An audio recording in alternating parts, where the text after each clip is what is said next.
तो guys episode के शुरू में बताया जाता है कि एक बंदा होता है ऐनक पहना हुआ और उसको कुछ लोग गोलियों से मार रहे होते हैं, पर वो जा रहा होता है यहाँ से।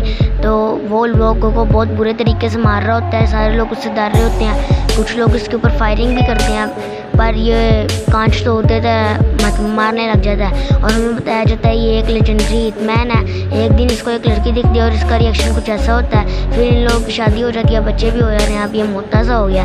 और हमें एक और लड़के का सीन, यहाँ पे एक बच्चा ड्राइंग बना रहा होता है और ड्राइंग बना के जब वो अपना एरो उठाता है तब वो एक बंदे के साथ टकरा जाता है। वो बंदा इसको बोलने, फिर जो साकामोतो होता है वो उस बंदे के गर्दन में घुसेड़ देता है, पर ये इमेजिनेशन होती है, वो बस सोच रहा होता है ये। और ये जो लड़का होता है ये जैसे ही दुकान में अंदर होता है इसको जानता पड़ता है। अब ये दोनों बैठ के बातें कर रहे हैं। और साकामोतो इतना मोटा कैसे हो गया, मैंने तो जब इसे देखा था तो अभी ये तो पतला था। और ये सिगरेट पीने लग जाता है। साकामोतो इसे छुरी दिखा के कहता है यहाँ पे सिगरेट पीना मना है। तभी एक बंदा बुलाने आ जाता है, वो कहता है मेरी आके लकड़ियाँ काट दो। शिन ऐसे देखता है उसकी तरफ और ये साकामोतो की स्पीड देख लो। और ये यहाँ पे लकड़ियाँ काट रहा है, उसके बाद पता नहीं किसी बच्चे को खाना खिला रहा है। अब बच्चों की बोले सही करके दे रहा है, उनको बोल के 2 हिस्से कर दिए। ये उसके ऊपर चिल्ला रहा है कि तुम तो लेजेंडरी हिटमैन हो, फिर तुम ऐसा क्यों कर रहे हो। और ये जा रहा होता है तो इसको तीर पड़ जाता है। अब ये साकामोतो कोई सोच के ये मतलब पागल हो रहा होता है। तभी से कॉल आती है और उस कॉल ये जब ये उठाता है तब ये कहता है कि तो क्या तुमने साकामोतो को मार दिया। ये उसका बॉस होता है, ये लीडर होता है इस गैंग का। तो वो कहता है जल्दी जाओ साकामोतो को मार के आओ।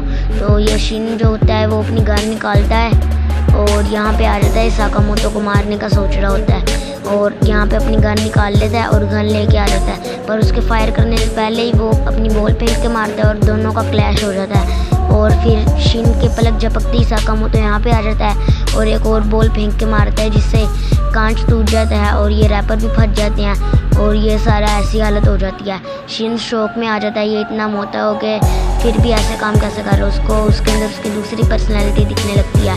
उसके बाद फिर ये साकामोतो वही रूम में होता है जहाँ पे उसको खाना बना के दिया होता है और यहाँ पे वो सारे क्लैपिंग कर रहे होते हैं। शिन हैरान रह जाता है कि साकामोतो ने उसे छोड़ क्यों दिया।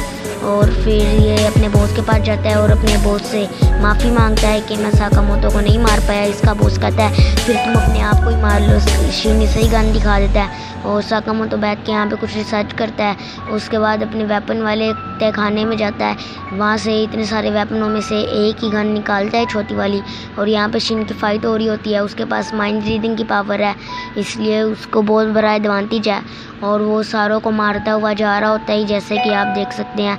तब भी यहाँ पे आ जाता है साकामोतो और वो चॉपस्टिक के 2 हिस्से करके चॉपस्टिक से ही सबको मारने लगता है। देख सकते हैं जैसे कैसी हालत कर रहा है वो। और ये देख लो, ये देखो। और एंड पे इनके बॉस को मार के ये अपनी लेजेंडरी पोस्ट देता है और शिन ये देख के हैरान रह जाता है और ये शिन को अपने साथ काम करने का बोलता है और बोलता है आ जाओ मेरे साथ दुकान पे मेरे साथ काम करो। और शिन बोलता है ऐ भाई तेरे साथ काम करूँ, चल ठीक है। ये लोग आ जाते हैं। अब कोई अम्मा जो होती है वो अपना धुंधली होती है, शिन के पास माइंड रीडिंग की पावर है तो वो उनको ढूंढ के दे देता है और साकामोतो यहाँ पे नूडल खा रहा है। अगर आपको ये एपिसोड अच्छी लगी तो इसको लाइक करें अगले पार्ट के लिए।